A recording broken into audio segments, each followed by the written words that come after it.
So hi everybody and welcome back to the Unreal Engine 5 full game tutorial series for absolute beginners. This is video 96 and in this video I want to talk about this task here, which is avoid worm recognition. What it means I will show you in a moment, but before that I have to show something what I have forgotten to show you in my last video, which was that you have to set the box collision as well.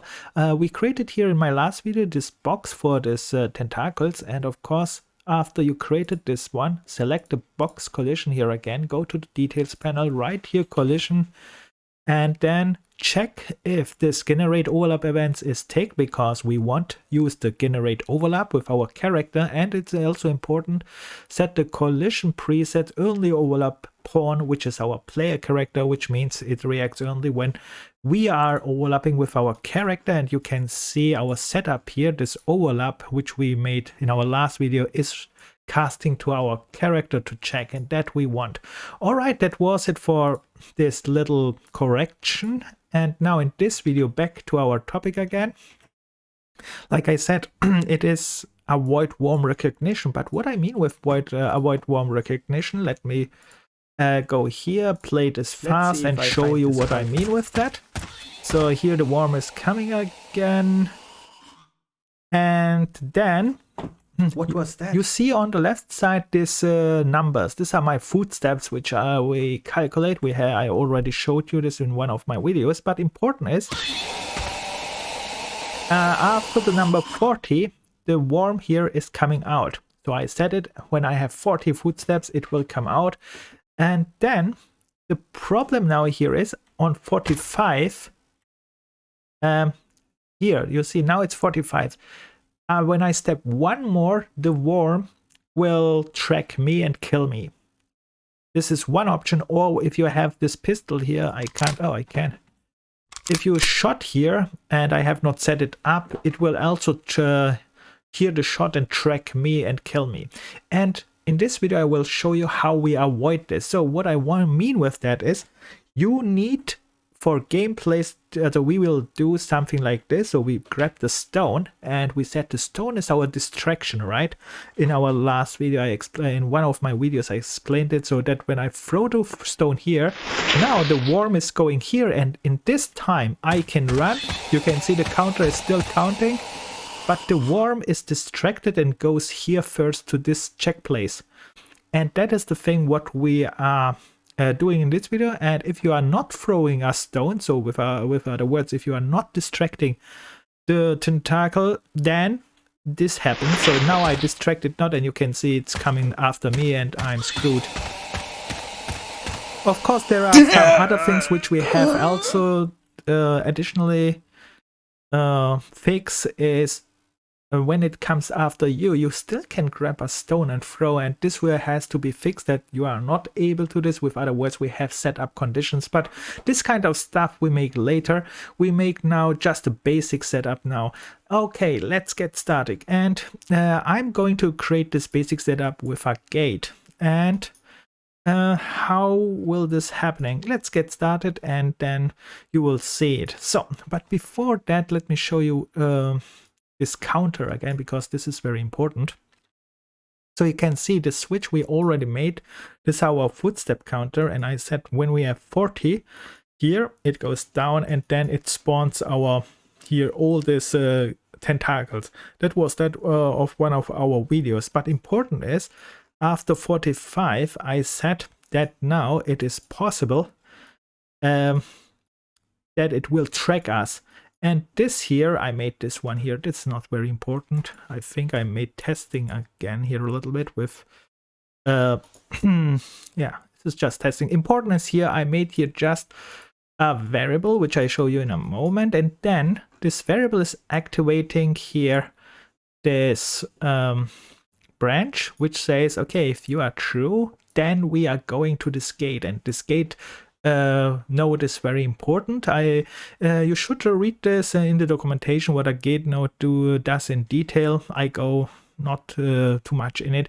In short, if you open this gate, this can be now controlled here independently, which means if it's one time open, you can open and close it here all time, which means it behaves like you can fire it dependence on these two inputs, and that is cool actually.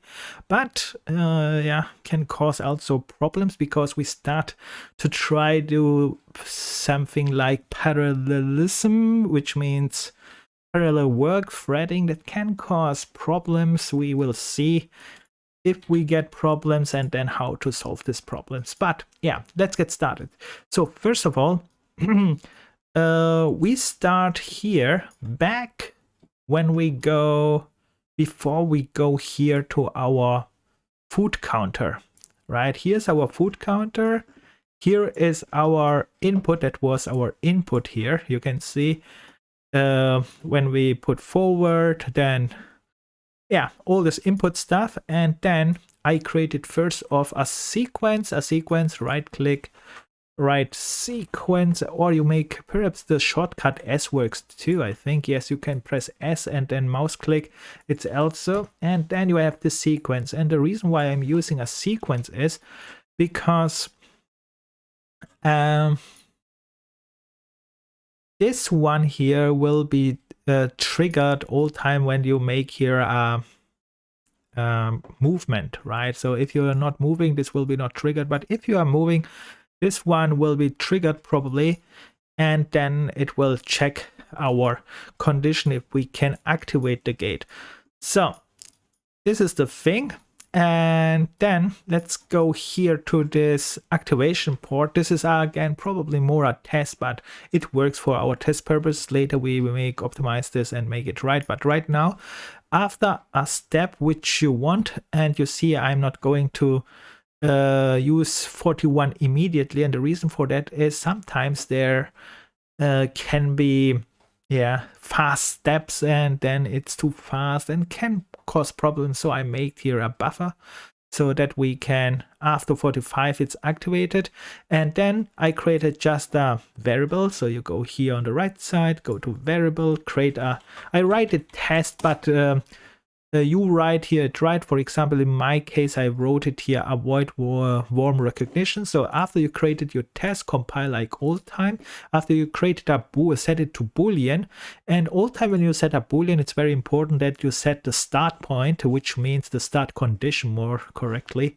You go here to the details, go down, and you see here the default value. And this default value is the start condition.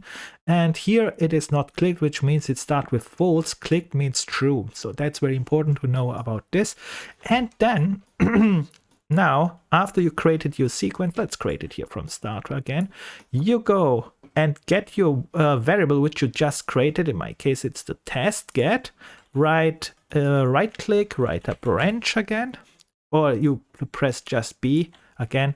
There are some shortcuts which is handy when you know them. It's very handy and you are very fast. If not, doesn't matter. You can right click and search it. And then you just connected this one, and you can see the test start condition here, default condition, is here what it goes through. And then you connected one of the sequence there. In my case, you can see this is this part. Then we are here on top. So that's why I jump here on top. So you know that I go on from here. So here I am. This one was below. This one was below anywhere. But here we are exactly at this point here. This one is this one. And you can see here it is true part at first. Why it is true? Because it should be not activated, right? So you check here again the condition of the variable. Boolean is false. At start, you don't want it's activated. So you want activated after step 45. Because you don't want activated it with 10, 20, and so on. That's very important that you keep this in mind. So you start with in my case with true, because it is not set true at start, which will be, this line will be not activated. So after that we search a gate, right click, write gate, and you can see we have here different gates. Actually these are not the gates which I need, because gate close, gate open, these are the things which I made. Let's see if I can find this one. Gate. I don't know if try to find the gate. Why is this so bad? Here in flow control, you go here to the flow control, and then you go here down, and there is a gate and even a multi-gate. If you want, you can check them out, but in our case, gate is okay. You click on gate, and then you have this thing here. The gate, like I said before, if this is one time activated, you can now control this output here with this input from open and close. And the nice thing is, this can be triggered all time again. So it don't need this trigger here again.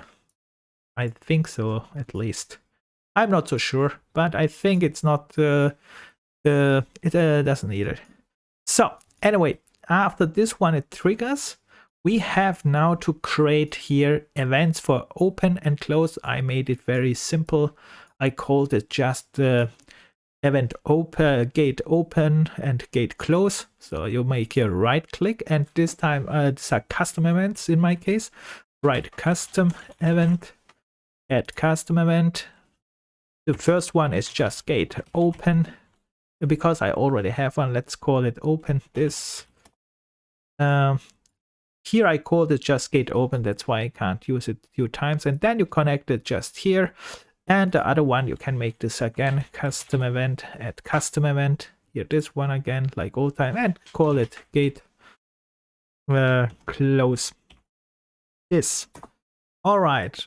And this one, when then you connect it to the closed, you can even use this toggle if you like, but I'm not sure.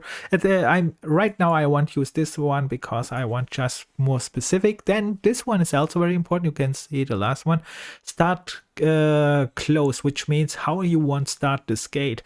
In our case, it should be not closed, I think. In my case, it's open, and the reason for that is because if this one here is the control thing, if this one says go through, this one will, this is the place where my character will die.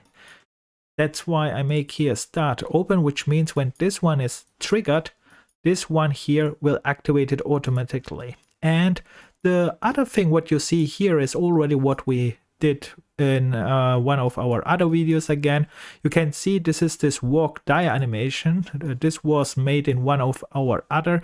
Here I changed it a little bit. We will talk about this in another video, but what you have to do is just first of all, let's create this one. Let's call this function here, which we already have. Walk die now. And the next thing is, of course, what you see here is this one is just a reaction on my input. So if I stand still, this one will be not triggered. And if I'm putting any key binding, so with other words, if I stand still, if the tentacle here, again, the tentacle comes out.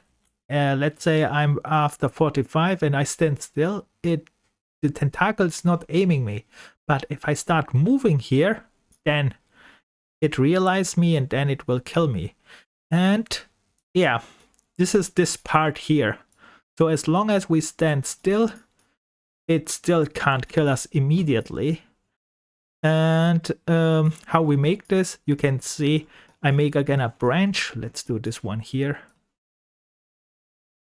Let's do this one here. Again, I press B. Of course, you can use search this with right click and right branch. Then this one is checking this. Let's write this one here. And the thing here, what you see here is again our check, key input check. You can see I take it from here. That looks not so very nice, but that's not very wild because the whole block, what you can see here, you can later collapse again to a node like this one here. Right, we talked about collapsing and make it beauty, then you can put it here and all these lines becomes very clean and easy to follow. This was just for development purposes and to show purposes here. So what you do is then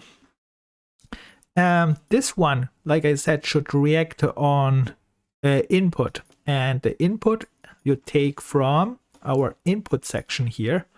Movement, as was input axis here, you get it from here, and you make it also for move right left, And when you do this, let's make it, let me show you this one time. So I take it again from here. It's not a very, well, yeah, I make it from here to show you. So you get from here, take here an input, and what I need is an comparison equal.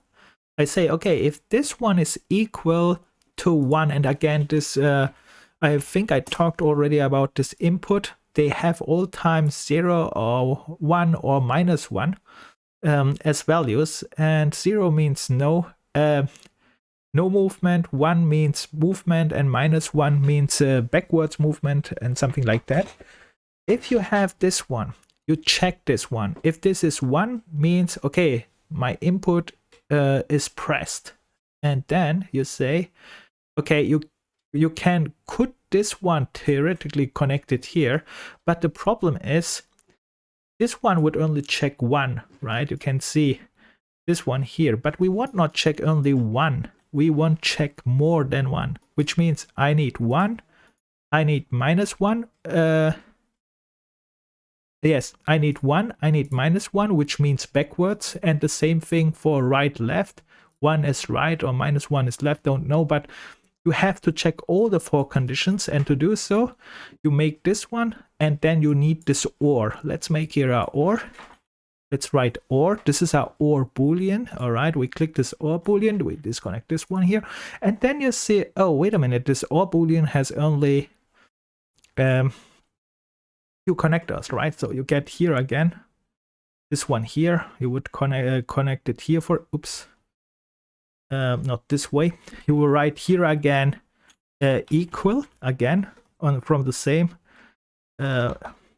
equal here, and here you say, okay, that was 1, let's make this one -1.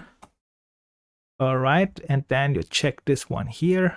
Let's make this so that it looks right, and then you say, oh, wait a minute, but this was only the input axis for move forward, which means forward and backwards. Like I said, forward is 1, backwards is -1. This is made in 1 axis. You need this to do, of course, with right and left too. And then you have this OR, but you could now connect this OR together, or simply make it simple, just use this plus symbol here, which is very convenient, and you can add here a little bit more pins.